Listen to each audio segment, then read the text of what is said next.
Banamboka,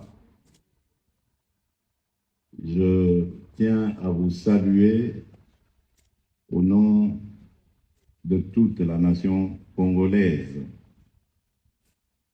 Je vous remercie de vous être autant mobilisés. Cela démontre votre attachement à la mère patrie. Et moi, comme d'habitude, lorsque je fais des déplacements dans des pays étrangers, j'aime aller à l'encontre de mes compatriotes qui ont soif d'avoir des nouvelles du pays et qui manifestent par leur grande mobilisation leur attachement à leur pays, et ça me réjouit énormément. Parce que ça rentre dans le cadre de ce que j'ai toujours recommandé à nos compatriotes, où qu'ils soient et quoi qu'ils fassent dans le monde, c'est-à-dire de rester connectés à notre pays. Parce que nous avons un pays merveilleux, un pays plein d'avenir, un pays qui ne demande qu'une seule chose, c'est de vivre en paix, en sécurité pour ses populations et qui est prêt à tout donner à la fois à son peuple, mais également au peuple du monde, dans toutes les potentialités qu'il possède, à la fois humaines et naturelles. Donc, je suis là pour vous parler du pays, de ce qui s'y passe et de ce que nous envisageons dans un court, moyen ou long terme. J'ai aussi appris que la diaspora a des préoccupations. Après cela, bien sûr, je me mettrai à votre disposition pour ensemble voir, analyser ces préoccupations et donner des réponses que j'espère seront rassurantes et satisfaisantes pour ceux qui ont ces préoccupations. Alors, pour commencer, j'aimerais vous parler de la situation qui nous taraude l'esprit en ce moment, qui nous est tombée dessus comme un coup près. C'est ce problème d'agression dont nous sommes victimes, une agression lâche et barbare de la part d'un voisin que vous connaissez, le Rwanda, et de son chef, Paul Kagame, qui aujourd'hui a dit tout haut les vraies raisons de ce qu'il fait en République démocratique du Congo, c'est-à-dire cette campagne de déstabilisation permanente de notre pays. Mais au-delà des jérémiades, nous avons décidé d'agir cette fois-ci. Et agir intelligemment. Nous n'avons pas voulu faire des réactions épidermiques qui allaient leur donner l'occasion de surfer dessus et de s'afficher encore une fois de plus comme victime de haine, victime d'acharnement. Mais lorsque je dis que nous avons décidé d'agir intelligemment, c'était de montrer à la face du monde que non seulement cette fois-ci, le Rwanda nous agresse de manière lâche, parce que il met devant la nébuleuse M23, les faisant passer pour des Congolais qui revendiquent des choses, lesquelles on ne le sait même pas. En réalité, c'est eux qui se cachent derrière. C'est ça la lâcheté à laquelle je faisais allusion. Et barbare parce qu'ils s'attaquent à des populations innocentes, sans défense, et qui ne demandent qu'à vivre en paix au sein de la République démocratique du Congo et en paix avec leurs voisins du Rwanda. Malheureusement, nous nous avons ce voisin qui aujourd'hui, je le disais, a affiché son vrai visage, qui est ses velléités hégémoniques envers la République démocratique du Congo. Il veut prendre des territoires dans notre pays parce que ces territoires possèdent des richesses qui ont fait le bonheur de son pays jusqu'ici. Il a fait croire au monde qu'il avait une bonne gouvernance grâce à laquelle son pays a prospéré, mais en réalité, c'est parce qu'il déstabilise la République démocratique du Congo en permanence et qu'il tisse des réseaux mafieux qui lui permettent justement d'enrichir son pays, je dirais au-delà de son pays, d'enrichir sa clique. Parce que son pays n'est toujours pas riche, son pays demeure un pays pauvre et a des populations pauvres.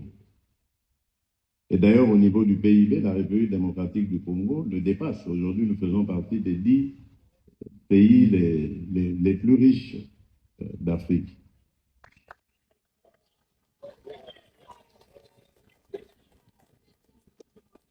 Donc, c'est pour vous dire que ce qui nous arrive et qui avait le soutien, il faut le dire, de beaucoup d'États dans le monde, il fallait le détricoter intelligemment. Et nous avons donc procédé par la dénonciation. Nous avons procédé ensuite par la sensibilisation de la communauté internationale et en parallèle, nous avons travaillé sur la montée en puissance de nos forces armées nationales parce que, dit-on, la charité bien ordonnée commence par soi-même.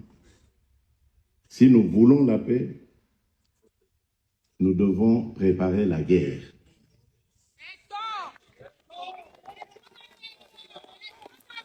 Et aujourd'hui, je suis vraiment heureux de vous dire que nos forces armées sont vraiment dans une phase de montée en puissance qui, dans très peu de temps, va nous permettre de pouvoir défendre, de compter d'abord sur nous-mêmes, notre propre défense, avant de compter sur les autres.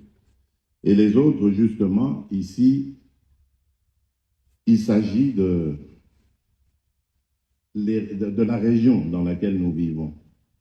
Vous savez, au nom d'un principe de l'Union africaine, de la communauté internationale même d'ailleurs, aujourd'hui les conflits se résolvent d'abord dans la sous-région avant d'aller au niveau du continent, au niveau continental. Et si à ce niveau-là aussi, ça ne se passe pas bien, eh bien, on va jusqu'au niveau des Nations Unies sur le principe de subsidiarité. Donc, au nom de ce principe, nous avions porté le problème dans la communauté à laquelle nous venions d'adhérer, la communauté d'Afrique de l'Est. Et là, je fais juste une parenthèse avant de la refermer pour dire beaucoup de nos compatriotes, depuis cette agression, semblent nous faire le reproche d'avoir accepté d'adhérer à la communauté d'Afrique de l'Est. Mais j'aimerais leur dire, et apaiser en tout cas leurs sentiments, c'est que ce n'est pas après notre adhésion à la communauté d'Afrique de l'Est que l'agression a commencé. La République démocratique du Congo est victime d'agressions de ses voisins, principalement du Rwanda, depuis que nous avions accepté, à la demande de la communauté internationale, accepté sur notre sol les réfugiés fuyant le génocide du Rwanda. C'est depuis ce moment-là que le diable s'est invité en République démocratique du Congo. Patriotes, Tout est en train d'être fait au niveau sécuritaire, d'une part, mais même aussi au niveau politique. Parce que au niveau politique, il va se former très bientôt, je crois que si c'est déjà fait, j'en ai parlé avec le président de l'Assemblée nationale il y a quelques jours, une commission